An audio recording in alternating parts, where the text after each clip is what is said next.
So, this is not your usual building.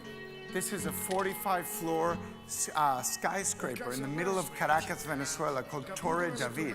Some of you might have seen it on Homeland, but that's a whole nother story. So we presented it as a work of research, 1 year of research in the Venice Biennale. And it was quite scandalous. It provoked some reactions. Is this a work of architecture at all? It's open structure that 17 years ago was abandoned.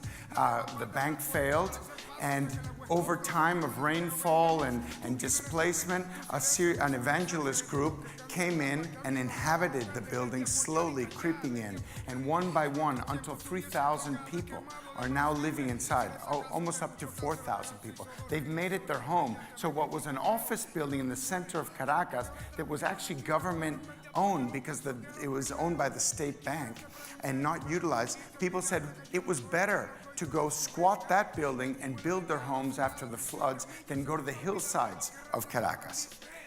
So I show you this only to tell you a story, that in the next 30 years, there'll be about 2 billion slum dwellers on this earth. Most of the growth of the population, from 7 to 9 billion, will be in the south, and it will be in slums. So we have to come up with a housing model that's fast enough and good enough. We need a new kind of architect for this new kind of situation, which is the growing informal city of the world. And this is me encountering with my own underdeveloped. I'm from Caracas, Venezuela. So that was sitting right in the middle of a revolution, a social revolution, it's a sample of the Petri dish of social transformation.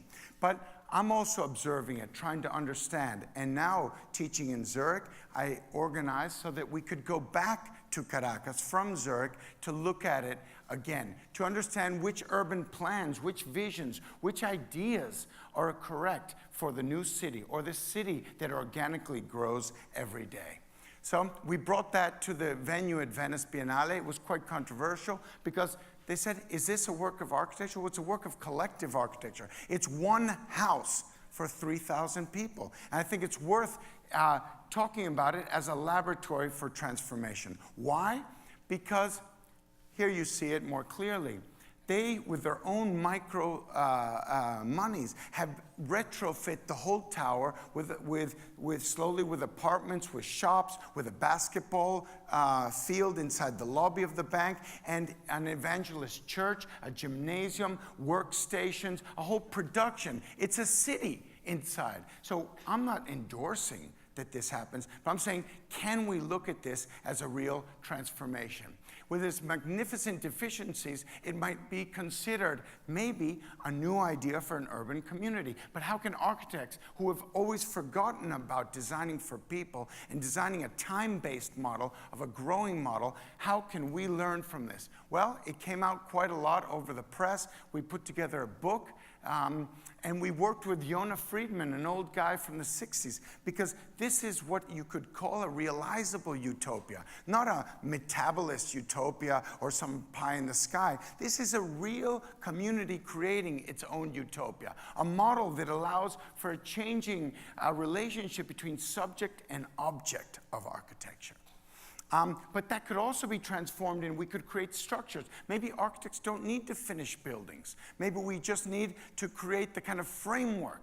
Or is Torre David a slum at all? It's sitting in the most luxurious downtown of Caracas with a 45-story building, very expensive. So it's not even a slum considered. This is El Niño Daza. You might have read a New Yorker article on him, the slumlord. Very, I think, very biased article. Painting him a picture as a kind of criminal, but actually he was maybe in jail, but today he's leading that community. He's organized it. He's now an evangelist priest, reform criminal, if you want. And he said, I found this 45-floor monster in the middle of the city, and I think it's better to finish it off, to reuse the things that are in the city, than rather go build slums on the periphery. But the School of Architects in Venezuela wants to call this a slum and says that this is not worth even giving a prize to.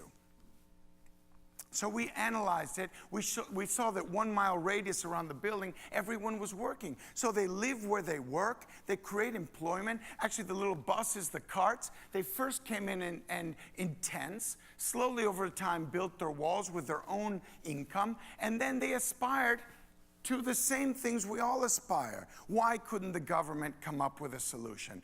Because the government is inefficient. So they protest. This is a building about housing protest. And they even have a system of the parking garage that takes you up for $1. And haircuts inside, blue jeans being made. The whole tower in red that you see here is the part that's been mostly utilized. But they have a whole system for transportation. We analyzed the sun. We thought about putting an elevator in because they have to walk up now.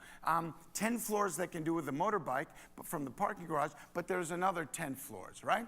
So we came up with the top part of the building could be wind energy, and we came up with this kind of public elevator. Why can't an elevator go up right off the street and go into buildings in a kind of as a public route, like escalators, like subways, and just be another transport system? So the whole building could become this fantastic hub of activity interconnected with the city. And here you see the city of Caracas in the background, the hills, the slums, but we think that maybe the new city should be built on top of the old city. All of this is about rethinking the profession of the architect. Maybe we don't need finished form. Maybe we can design processes. Maybe we can just establish the protocols, and we should definitely work with government and politicians to really look at the way people need to live and the way that they can best achieve the quality of life and of sharing among each other for a 21st century city. Thank you.